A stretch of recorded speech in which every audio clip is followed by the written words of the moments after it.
We are with Ed Swanson, who's in his third season with the Tribe. And last year, your team turned in the second biggest turnaround in the league. You won 7 more games. You went 15-16, 9-9 in league action. Plus, you returned 4 starters. You have to be pretty happy with where your program is at the moment.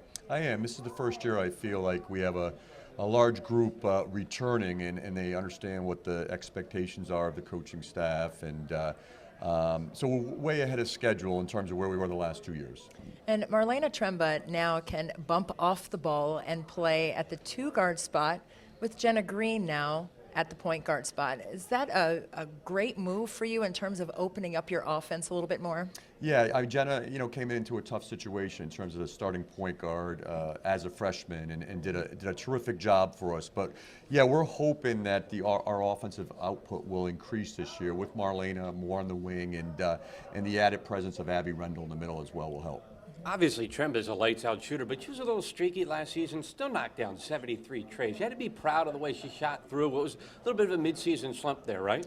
Yeah, I think the biggest thing for us is really spreading the offense out a great deal, and that's something I think that will happen early on this year, where we'll have more weapons. And I think the more you see us spreading out the offense, I think you'll see Marlena's game really pick up. And with Marlena Tremba's outside prowess, shooting 73 threes, you have the presence of Abigail Rendell inside as a sophomore, led the conference in block shots with 2 a game last season, as well as making the all-defensive and all-rookie teams. What are your expectations for her this season? Well, Abby's had a tremendous offseason. I think she really fell in love. I'm not sure fell in love with the weight room is the right word, but she's gotten a lot stronger. And I think that's the one thing that she really needed to go withstand a 33 game schedule. But she's added the perimeter game to her game a little bit. She's putting the ball on the floor a little bit, and again, she'll be the anchor behind our defense.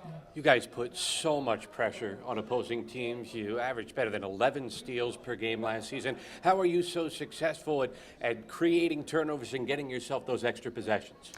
I think it's just the daily practice. I mean, that's a big part. We talk about our best offense. We want it to be our defense, and we want to turn turnovers and quick shots into transition points. And, I think with our added depth this year and just our overall maturity, I think you'll see those numbers pick up a little bit.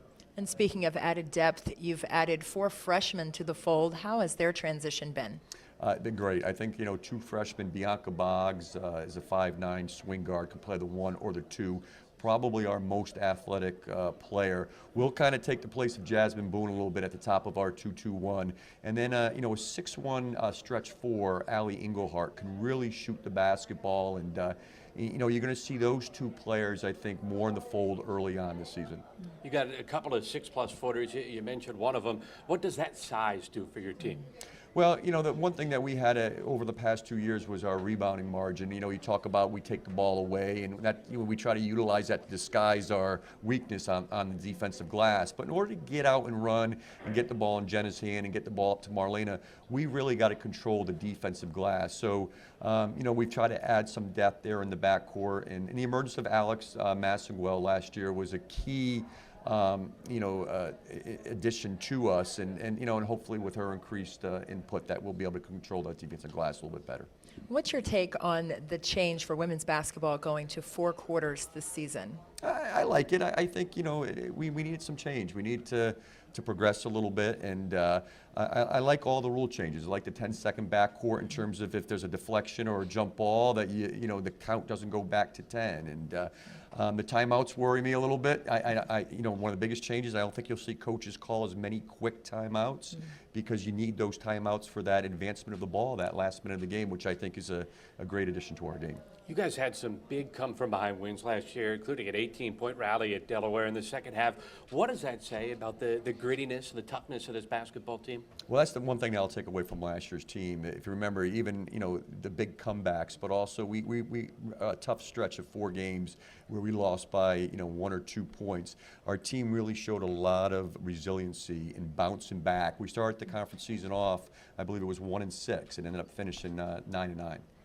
And what is your mantra for this season's team and the expectations? Well, we got to finish. I mean, that's the biggest thing. We lost 12 of our losses were by 6 points or less. we've got to finish games off, both offensively, finish the game off with foul shots, and finish the games off with defensive possessions as well. That's our mantra this year, is a finish. Well, the turnaround has been remarkable. Only a couple of seasons already, 15 wins and 4 returning starters. It's going to be fun to watch you this season. Good luck.